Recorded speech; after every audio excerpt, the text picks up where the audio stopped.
Hey guys, Gaming Off the Grid here. We are really excited to shoot this episode. We recently just received a package from Castlemania Games. We opened it up and history was made as we pulled out Holy Diver for the Nintendo Entertainment System. This game came out nearly 30 years ago in Japan, but sadly the United States never got a physical copy.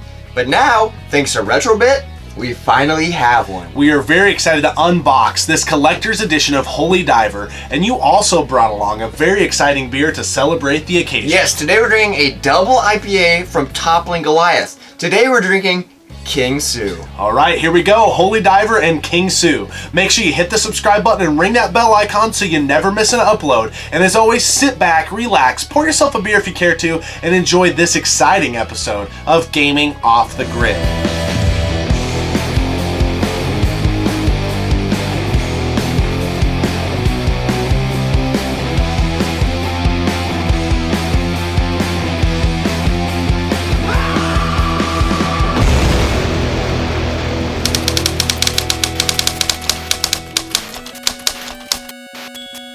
Alright, here we go. It only took 30 years for this game to land on US soil, but we finally got our hands on Holy Diver for the Nintendo Entertainment System. Yeah, it's crazy. They only made 2,900 copies of this, so that's insane, and it's also really cool that the NES has such a huge following still that they made this game and finally released it. Yeah, it's 2018 and people are still buying new games for the NES. That's just mind-blowing. Let's talk about how this collector's edition was packaged and everything that came with it.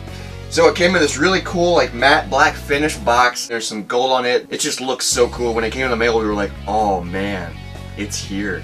And then we opened it up and it has all kinds of goodies in it. It came with like a really cool notebook. It came with some postcards with art on it. It came with some pins. It came with the game, of course, which is really cool. It's a black cartridge with some gold on it too. It's just really pretty looking. Yeah, there's also a certificate of authenticity in there. We got unit 649 out of 2,900. And so again, that just speaks to how limited this edition of the game is. Also, I was taken back. The box that the actual NES cartridge comes in is exactly like the retail boxes for the NES back in the day. It doesn't have any Nintendo labeling on it or the seal or anything like that. And the cartridge is beautiful. It comes with a slip sleeve just like they did back in the day and the instruction booklet. And it's crazy how they only released 2,900 copies. Like, this is the first time this game ever hit US soil, and they only made 2,900 copies?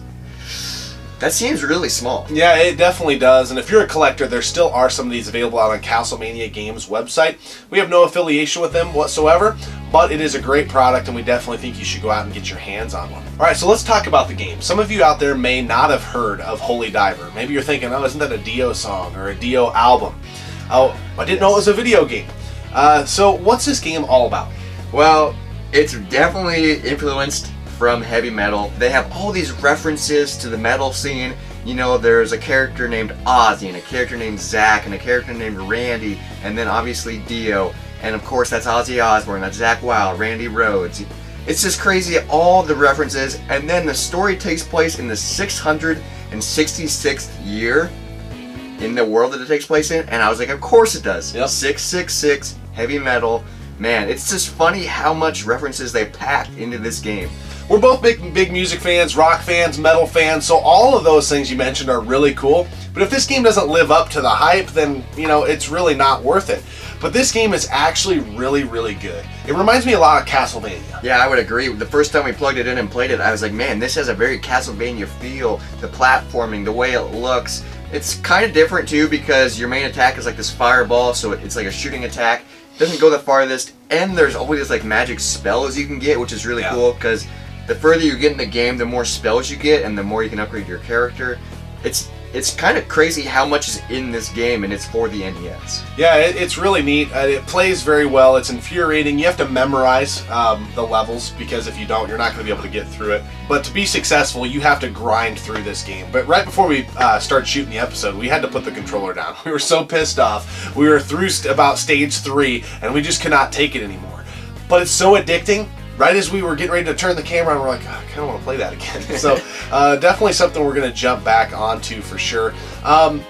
You know, with the it being kind of like Castlemania, there are rumors that that is why this game never did get a US release, is because it was so much like Castlemania. Yeah, I don't know. I couldn't find any research or like why it never got a United States release. It came out in Japan in '89. It might have something to do with Castlevania, but no one knows for sure. I'm just glad that we finally have a copy of it almost 30 years later. Yeah, and I'm glad that the game plays well and we had as much fun with it as we did. You know, that underground buzz of Holy Diver, you know, that game that never came out in the US that people have been talking about for years, and passing ROMs along online and all of that stuff, to finally play it and then actually have it be a great game was really neat.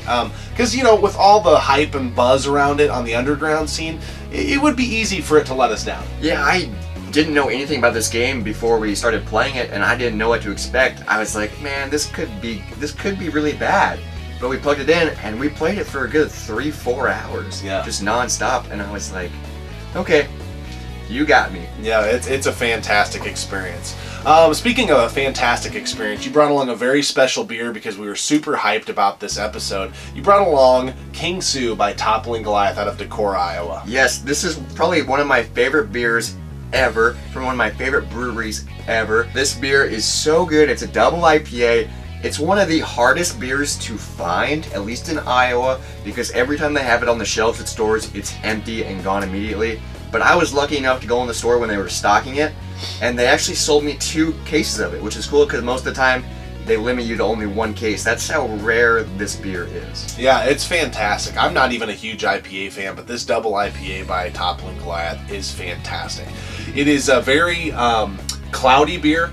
The mouthfeel is fairly full-bodied. It has a very citrusy and juice element, and it doesn't overdo the hops. So for someone who's I don't hate IPAs, I just don't gravitate towards them. This is so enjoyable. I could drink a couple of these and be very happy about it. I think it's a good introduction to IPAs too. Like you said, there's not much attack, there's not much hops. Pseudo Sue is their American pale ale, and I feel like that has a lot more hops and a lot more attack, and that's also another one of my favorite beers, but they're completely different. You know, one thing I love about Toppling Goliath as a brewery is I feel like they're very good and they're all about balance.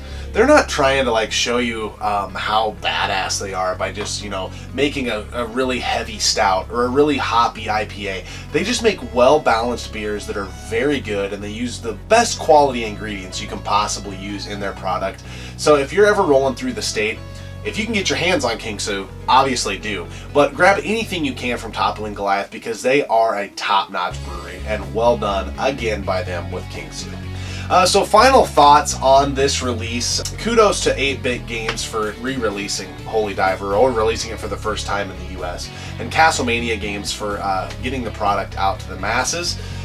It's a lot of fun. It really blows me away that we just shot our episode reviewing Spider-Man on PS4. And today we were on the edge of our seats playing an 8-bit NES game that's a new release in 2018. Just wrapping my head around that whole thing is really, really unique. It's really crazy how we can have fun. It doesn't have to be high-def graphics. It's just 8-bit NES, and we're still having fun. And I don't know if I want to say it, but I'm going to say it. I think I had more fun playing this. I mean, it was more infuriating. I was getting more pissed off, but it just sucks you in, and I love games where you have to learn, and you die, and you repeat, and you repeat, and you repeat. It's just a different experience. Yeah, I mean, is. the older games don't hold your hands like modern games do. But I think it really is just a really cool thing when you get to that realization that graphics are what they are, but a good game is a good game regardless. Yeah, no matter what. There are some games that we love playing where the graphics suck, and then there are some games where the graphics are amazing, but we hate playing them because the game sucks. Yeah. As always, we appreciate you tuning in. Make sure you drop a comment in the comment section below. Did you pick up Holy Diver? Had you played it before? And were you as excited about it as we were? And as always, make sure you keep gaming, keep drinking, and we'll see you next time on Gaming Off the Grid. Hey guys, Gaming Off the Grid here. We recently just received a package.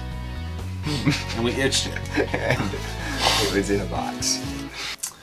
Hey guys, Gaming Off the Grid here. We are really excited to shoot this episode. Oh my God. And inside that package was something inside. And inside that package is something inside. Okay.